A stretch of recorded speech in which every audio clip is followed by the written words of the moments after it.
Road पर से अगर कोई पवन चक्की जाती होगी तो उस पवन चक्की का जो चक्का है उसको लेके जाने के लिए जो वाहन है, लंबे लंबे वाहन और बहुत ही ऊर्जा और बहुत ही ताकतवान वाहन लगते हैं।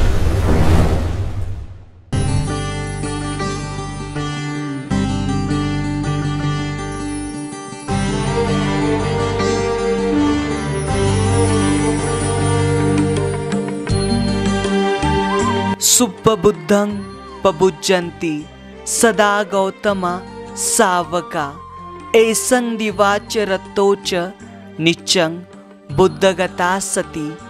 जिसकी दिन रात हर समय बुद्ध विषयक स्मृति बनी रहती है, वे गौतम भगवान बुद्ध के श्रावक सदैव भली भांति प्रबुद्ध जागृत बने रहते हैं।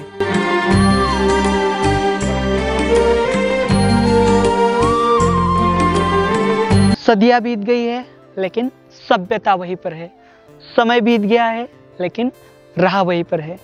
जय भीम, नमो बुद्धाय। स्वागत है आप सभी का आपके चहेते चैनल पर जिसका नाम है बोधिसत्व। इस चैनल के माध्यम से आपको प्रियदर्शी चक्रवर्ती सम्राट अशोक इनके द्वारा निर्माण किए गए प्राचीन बौद्ध स्तूप हो, स्मारक हो या फिर गुफाएं हो, जिनका निर्माण कार्य प्रियदर्शी सम्राट अशोक इनके बाद में भी हजारों वर्ष तक किया गया, ऐसे वीरान और अनदेखे बौद्ध स्थल यह जो चैनल है आपको दिखाने की कोशिश कर रहा है, जिनका निर्माण कार्य प्राचीन काल में पूरे जम्बूद्वीप में किया गया था।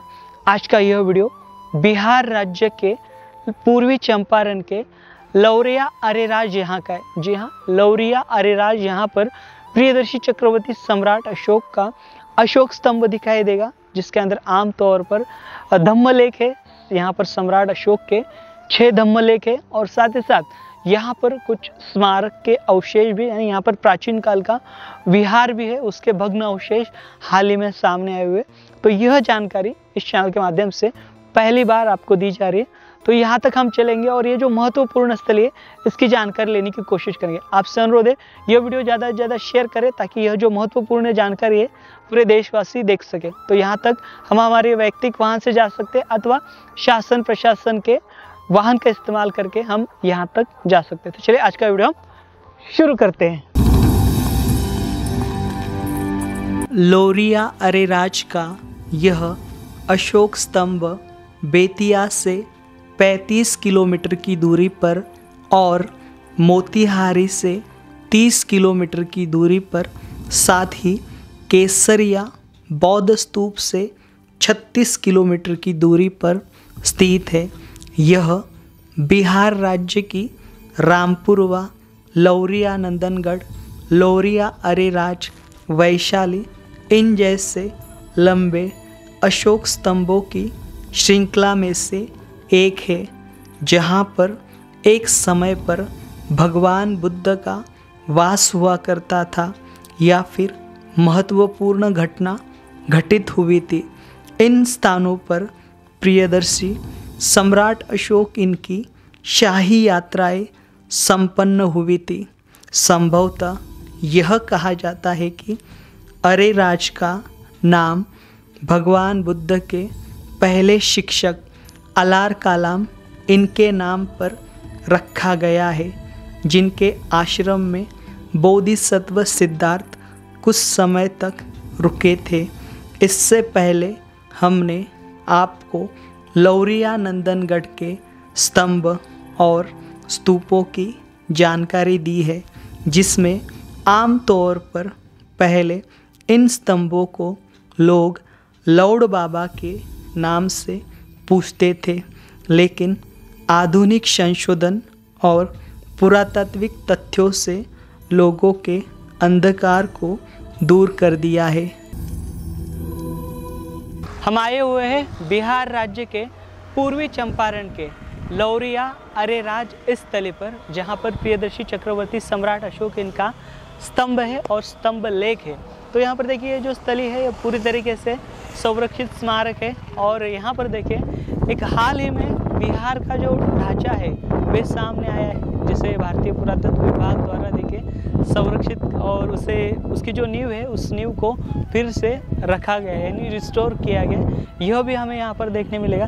देखिए जो दूसरा पिलर है यहाँ का इस श्रृंखला का, मतलब लौरिया नंदनगढ़ का हमने आखिरी बार आपको पिलर दिखाया था जिसे लौड़ बाबा के नाम से पूजा जाता था, और इससे भी लौर ही कहा जाता है। यहाँ पर लौर यानी ये पिलर, या फिर यहाँ पर पहले जो लोग हैं इस स्तंभ को ये लाठी कहते थे या फिर भीम की लाठी कहते थे। लेकिन यहाँ पर जब पुरातत्व वेत्ता यहाँ पर पहली बार आए या फिर यहाँ पर पहली बार कहा जाता है 17वीं सदी में ये जो पिलर है इस पिलर की रिपोर्टिंग की गई थी, और लगभग 1814 में यहाँ पर उत्खनन कार्य किया गया था, और लगभग 1835 में ये जो पिलर है इस पिलर की पहली बार जो स्केच कर यहाँ पर जेम्स प्रिंसेप नाम के जिन्होंने जो ब्राह्मी लिपि है, ब्राह्मी लिपि को जिन्होंने डिकोड किया, उनके पास इसकी जो प्रिंट है वह दी गई थी। देखिए जो पिलर है बहुत ही विशाल पिलर है, और इस पिलर का जो शीर्ष है ऐसे कहा जाता है यहाँ पर हाथी का शीर्ष था, लेकिन अभी फ़िलहाल यहाँ पर इसका शीर्ष नहीं है, ये हमें पिलर दिखाई देता है। और इस पिलर पर देखिए एक तो प्रियदर्शी चक्रवर्ती सम्राट अशोक इनके 6 लेख है, 6 धम्म लेख है। इन लेखों में सम्राट अशोक ने देखिए बहुत ही मतलब सूचक ऐसे विधान किए हैं जिसके हम जानकारी लेंगे। ये देखिए, और साथ ही साथ यहाँ पर जो अन्य पुरातत्ववेत्ता या फिर यहाँ पर कुछ अंग्रेज़ अधिकारी आए थे या फिर मुगलों के काल में भी यहाँ पर कुछ लिखा गया है, क्योंकि ये जो पिलर है ये सदियों से यहाँ पर आने वाले लोगों को यह आकर्षित करते रहे हैं, और उन्होंने भी यहाँ पर अपनी छाप जो है जो यहाँ पर आए उस समय पर उन्होंने अपनी छाप जो है इस तली पर छोड़ी गई है। देखिए वहाँ पर एक है, देखिए रिबन बैरो 1700 कुछ तो 54 में उन्होंने यहाँ पर वे आए थे यहाँ पर, तो उन्होंने अपना नाम जो है यहाँ पर अंकित किया गया। और ये जो लेख है, लेख साफ तौर पर आप देख सकते हो, जिसकी जो पहली लाइन है देवान पियदस्सी लाजा, इस प्रकार से इसकी शुरुआत होती है, जिसकी भी जानकारी हम पूरी तरीके से लेंगे। इसमें क्या लिखा है ये हम आपको बताने की कोशिश करेंगे। तो इस प्रकार से जो पिलर है इस अवस्था में खड़ा है यहाँ पर। देखिए लगभग 30 से 35 फीट इसकी हाइट है, और ज़मीन के अंदर भी ये काफ़ी लंबा है, और ये डैमेज हो चुका था, यहाँ पर रिस्टोर किया गया है। और इस प्रकार की जो जाली है इस स्तंभ को जो है वे लगाई गई है। और स्तंभ के ठीक सामने देखिए यहाँ पर आपको ये विहार का जो मलबा है ये दिखाई देता है। ये विहार हाल ही में सामने आए, शायद से जो विहार है ये बहुत ही प्राचीन है, मतलब सम्राट अशोक इनके समय पर ही यहाँ पर जो विहार है इस विहार का निर्माण कार्य किया गया होगा। आइए देखिए यहाँ पर इस विहार का ये एंट्रेंस गेट आप देख पा रहे हो, यहाँ से एंट्री होती थी इस विहार को। और ये ईंटें देख पा रहे हो, यहाँ पर ऊपर का जो ढांचा है वे हमें इन ईंटों का यहाँ पर कुषाण कालीन दिखाई दे रहा है, देखिए इस प्रकार से। और यहाँ पर ये देखिए जो विहार, इस विहार के अंदर जो मूल ढांचे रहे होंगे वो शायद से मौर्य कालीन रहे होंगे, और ये ईंटें जो है काफ़ी बिखरी हुई है, टूटी हुई है। यहाँ पर आप ये खोलियाँ देख पा रहे हो मोनेस्ट्री की, और जो आधा इसका हिस्सा है मतलब उस हिस्से में भी ये खोलियाँ रही होगी, लेकिन यहाँ पर अभी आधुनिक घर बन गए। उस घर के नीचे ये जो विहार है इस विहार की नींव जो है वे दब गई है। ये देखिए यहाँ पर आपको 1 2 3 4 यहाँ से ऐसे देखिए यहाँ पर कुछ कक्ष है और वहाँ पर 3 कक्ष है, ऐसे बड़े बड़े विहार है। मतलब यहाँ पर बड़े बड़े उस समय पर जो बड़े मंक रहे होंगे, जो भिक्खु वरिष्ठ, वे यहाँ पर रहा करते थे। और साथ ही साथ देखिए यहाँ पर ये हमें मंडप दिखाई दे रहा है, और मंडप के आगे देखिए यहाँ पर हमें एक चैत्य दिखाई दे रहा है। ये देखिए इस प्रकार का जो चैत्य है, इस चैत्य में शायद से मूर्ति रखने के लिए यहाँ पर एक स्थान बनाया गया है प्रतिष्ठापना करने हेतु। देखिए इस चैत्य में यहाँ पर ये सामने जो आप देख पा रहे हो ये बना हुआ जो स्ट्रक्चर है, जो पैनल है, इस पैनल के ऊपर यहाँ पर मूर्ति रखी जाती थी। और ये प्रवेश द्वार गर्भगृह का, जिसके अंदर बैठकर यहाँ से उस समय पर प्रार्थनाएं की जाती थी। तो इस प्रकार का यह जो सारा स्मारक है वह दिखाई देता है। और साथ ही साथ यहाँ पर सन 1861 में सर अलेक्जेंडर कनिंघम आए थे, और उन्होंने भी इस स्थल की जो विस्तृत जानकारी है वह दी है। और ये जो स्थल है अभी देखिए यहाँ पर आप सामने की दिशा में देख पा रहे हो, यहाँ पर जो पुरातन विभाग है, पुरातन विभाग के ऑफिस हमें दिखाई दे रहे हैं। फिलहाल यहाँ पर इस तरह देखिए यहाँ पर कोई आता जाता नहीं, इसके कारण अभी ये ऑफिस जो है बंद हमें दिखाई देते हैं। और इसका इर्द गिर्द जो एरिया है, इस एरिया में फ़िलहाल खुदाई की गई है ताकि इस तरह का जो है और अच्छे से विकास किया जा सके। देखिए जो विहार है, इस विहार के इर्द गिर्द बहुत सी सेटलमेंट थी या फिर बहुत सा जो सिविलाइजेशन है वह यहाँ पर रहा होगा। उसके कुछ जो पुख्ता सबूत है वे हमें यहाँ पर दिखाई देते हैं।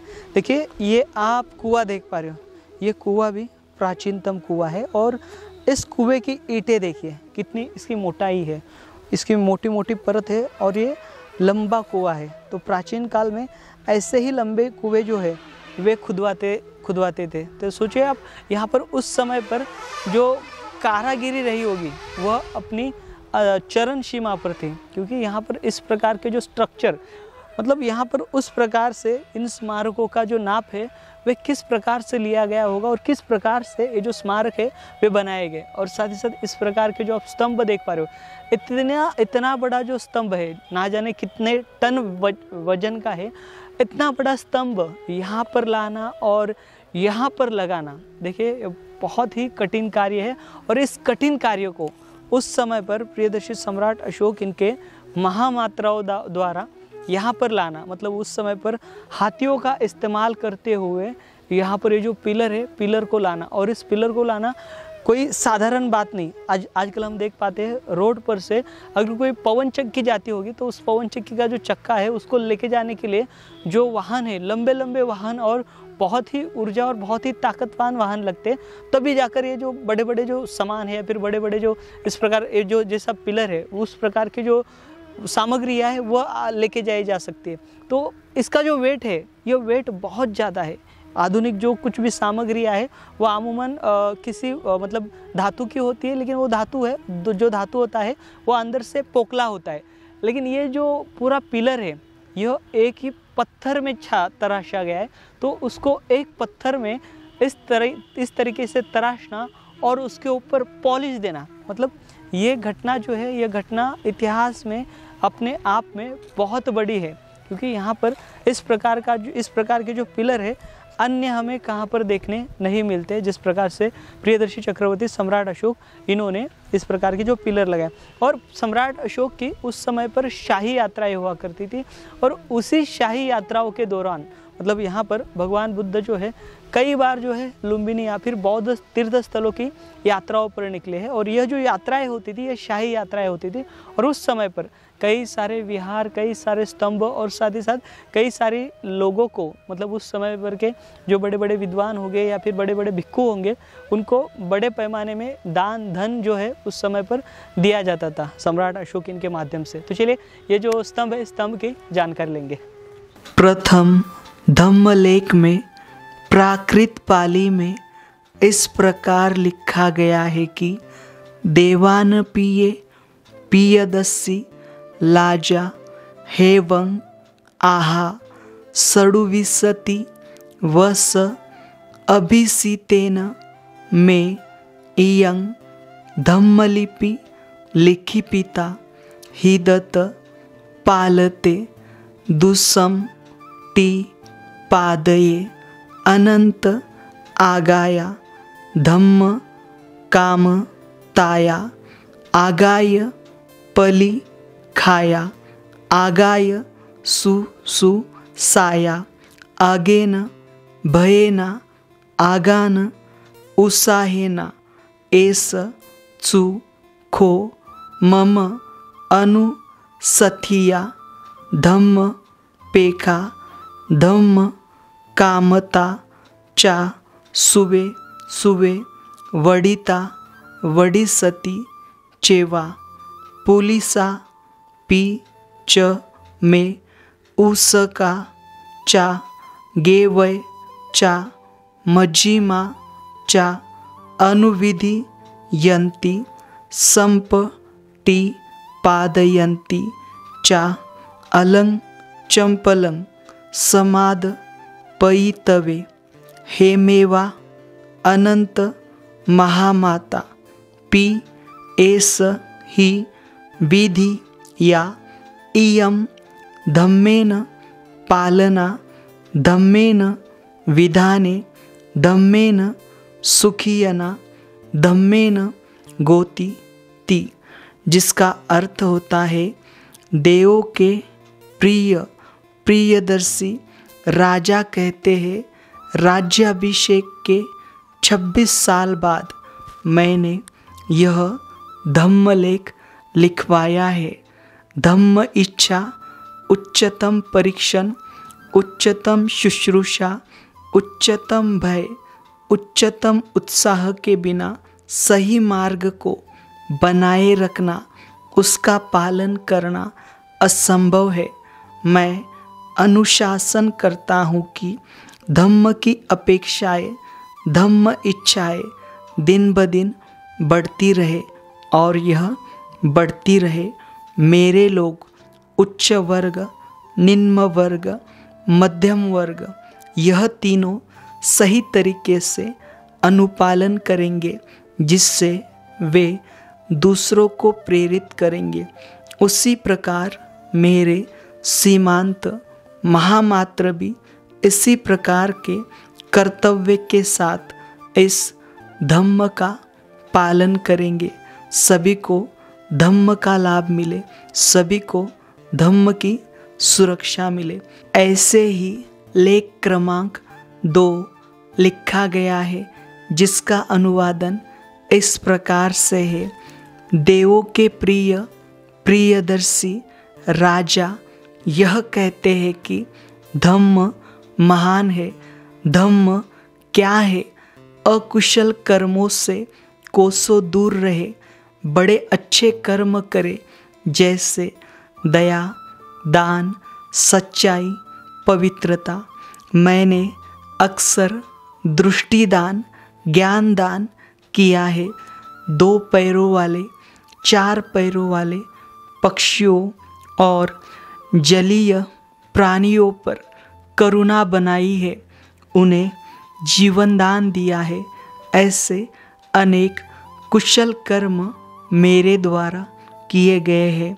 यह धम्म पाठ यानी धम्मलेख इसलिए लिखा गया है ताकि इसका अनुसरण किया जा सके, यह अनुकरण कायम रखा जा सके। इसी प्रकार से लेख क्रमांक 3 लिखा गया है, जिसका अनुवादन कुछ ऐसे है। देवों के प्रिय प्रियदर्शी राजा कहते हैं, अच्छे कर्म कोई भी देखता है, मैंने यह अच्छा कर्म किया है। कोई बुरा कर्म नहीं देखता, मैंने यह बुराई की है। यह काम आश्रव है। आत्मनिरीक्षण बहुत कठिन है, लेकिन इससे इस तरह से देखें, दुष्टता, क्रूरता, क्रोध, अभिमान, ईर्ष्या क्लेश के कारण बनते हैं। मुझे इस कारण से भ्रमित नहीं होना चाहिए। अधिकारी जान ले, यह मेरे लिए सांसारिक और परलौकिक सुख है। इसी प्रकार लेख क्रमांक 4 लिखा गया है, जिसमें देवों के प्रिय प्रियदर्शी राजा कहते हैं, उनके राज्याभिषेक के 26वें वर्ष बाद उन्होंने यह लेख लिखा है, जिसमें रज्जुक नाम के मेरे अधिकारी लाखों लोगों के बीच काम कर रहे हैं। मैंने उन्हें लोगों और प्रशासन की शिकायतें सुनने का काम सौंपा है, ताकि वे सावधानी और निर्भयता के साथ अपना कर्तव्य निभा सके, लोगों के कल्याण को बढ़ावा दे सके।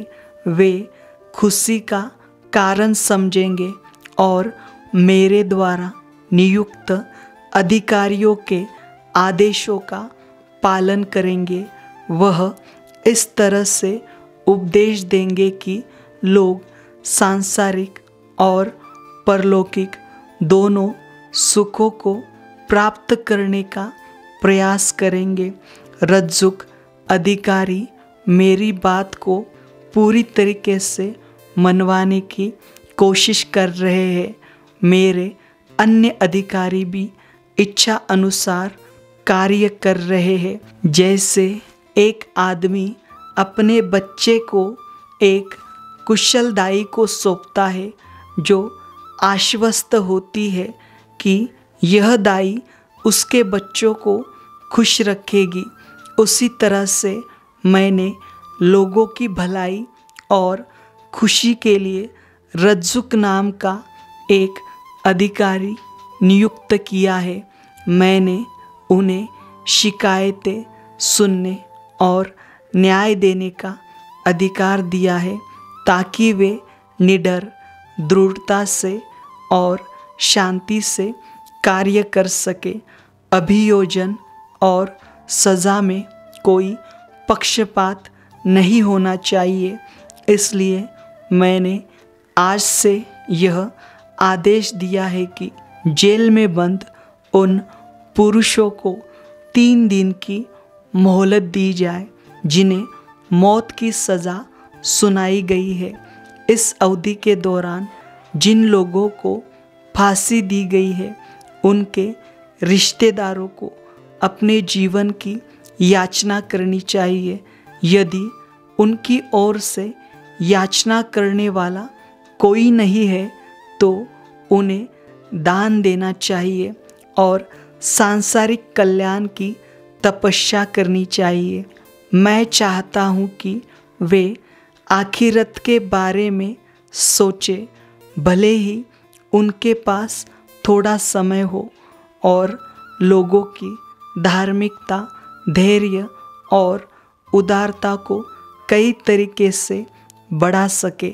इसी प्रकार लेख क्रमांक 5 लिखा गया है, जिसमें देवों के प्रिय प्रियदर्शी राजा यह कहते हैं कि राज्याभिषेक के 26 वर्ष बाद मैंने अन्य पशुओं के वध पर रोक लगा दी है।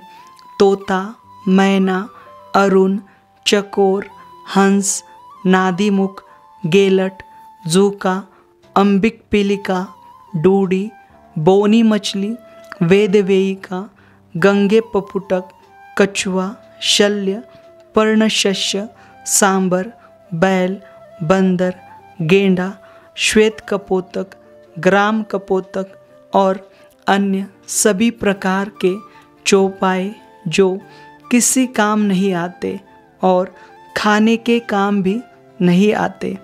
6 महीने के भीतर गर्भवती या दूध देने वाली बकरियों, भेड़ या सुअरों और उनके बच्चों को ना मारे और जीवित जानवरों के गोबर ना जलाए।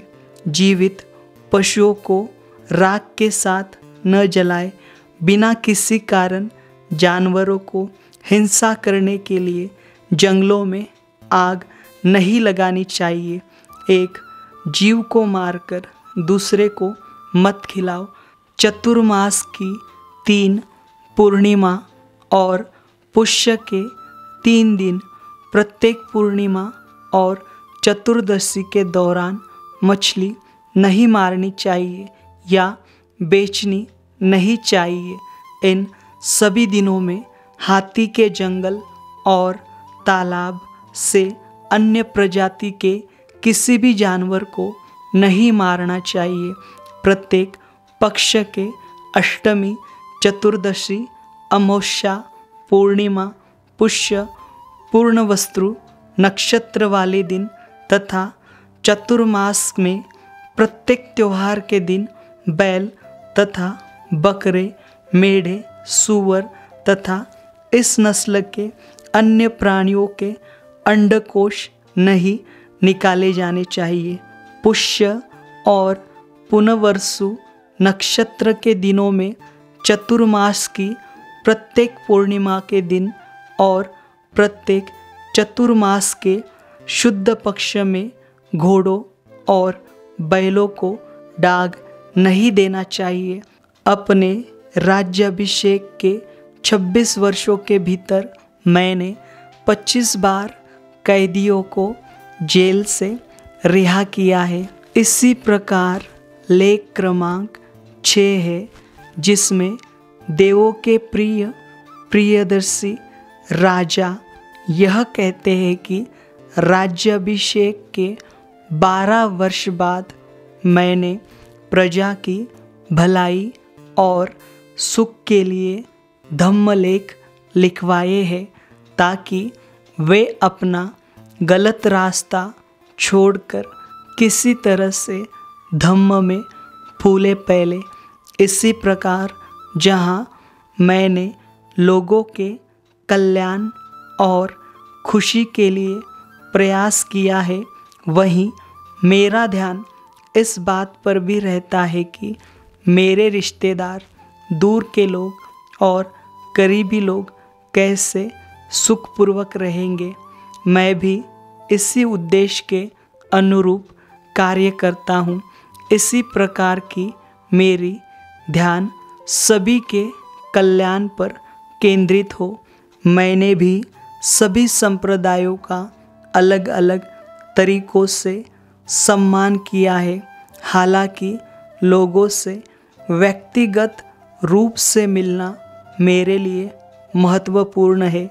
यह लेख मैंने राज्याभिषेक के 26 वर्ष बाद लिखा है।